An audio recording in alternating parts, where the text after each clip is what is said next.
पहले तो तुम लोगों को यह धारणा छोड़ना ही पड़ेगा कि ईश्वर का कोई विशिष्ट रूप है। जब ये कहते हो कि वो अव्यक्त है, वो अरूप है, वो अजन्मा है, वो अविनाशी है, तो जब वो अजन्मा है, वो अव्यक्त है, वो अरूप है, तो फिर किस रूप के लिए तुम लोग भटक रहे हो? जब तक ये धारणा रहेगा कि ईश्वर का कोई विशिष्ट रूप है, तब तक पाना मुश्किल पड़ जाएगा। ईश्वर का कोई रूप है ही नहीं, अरूप, सारे रूपों में है वो। जिस रूप में देखना चाहो वही रूप में वो दिखाई देंगे।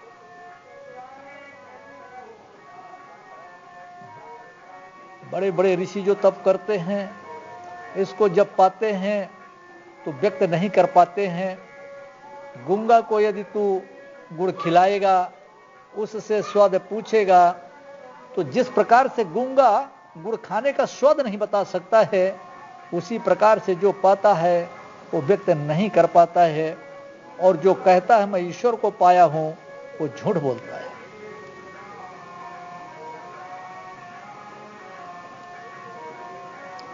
ईश्वर जब कभी किसी को यदि दर्शन देते भी हैं तो एक प्रकाश पुंज दिखाई देता है। अब उस प्रकाश पुंज का तू क्या वर्णन कर सकता है? कुछ कर सकते हो? प्रकाश पुंज का कोई वर्णन हो ही नहीं सकता।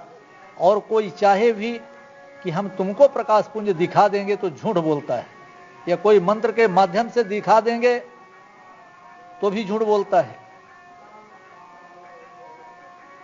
ऐसा शक्ति नहीं है किसी में। कर बहिया बल अपनी छोड़ बिरानी आस, और जाके यागन नदिया बहे सोतस मरे पियास। जिसके अंदर इतना असीम पावर हो, वो दर दर की ठोकरें क्यों खाएगा? तुम लोगों को सिर्फ इतने से ही मिल जाएगा। आसन, बस इतना ध्यान रखो, आसन प्राणायाम, तो प्राणायाम में तुम लोग 2 4 8 का अभ्यास करो। ये प्राणायाम का ये स्थिति होगी। क्यों? अब ये साधारण लोग बोल देते हैं कि प्राणायाम, तो प्राणायाम में अब करें तो करें कैसा प्राणायाम? प्राणों का आयाम कैसे करें? तो प्राणों का आयाम करने के लिए बाबा हमेशा बोलता है 2 4 8, ये है प्राणायाम। तो प्राणायाम से प्रत्याहार, फिर इंद्रिय कंट्रोल हो जाएगी। तो धारण, तो 12 सेकंड का एक धारण, तो 12 धारण करना, ये धारण हो गया।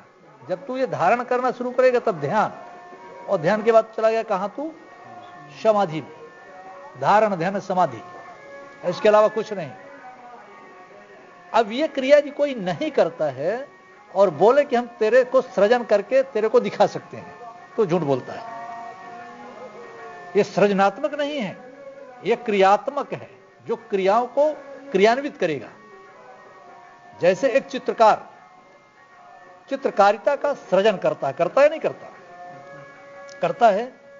बस उसी प्रकार से एक चित्र चित्रकारिता को जैसे सृजन करता है। यदि बाबा चाहे कि हम तुम लोगों को ये सृजन करके दिखाएं, तो ये झूठ है, बिल्कुल झूठ है। ये क्रियान्वित करेगा। जब तू नित्यदिन क्रियाओं को क्रियान्वित करेगा, तब ये तेरे को मिलेगा। और इसमें गैप नहीं होना चाहिए। जब तक तू यहां रह करके स्वास्थ्य सुंदर है, अन्न जल ग्रहण के काबिल हो, तब तक तुमको करना चाहिए। पर ठीक यहां तो ऐसा होता कि बाबा यहां के नियमों को समझ नहीं पाता कि जब तक तुम्हारे शरीर में प्राण है तब तक तो हो शुद्ध है। जिसके शरीर से प्राण निकल गया हो, वो हो गया अशुद्ध है। तो उसको ले जाकर के तू जला दिया, दफना दिया, पर तू कैसे शुद्ध हो गया? यही तो तुम लोग मार खाते हो। जब तुम्हारे पूजा का क्रम टूटता है तो यही तुम लोग मार खा जाते हो। जैसे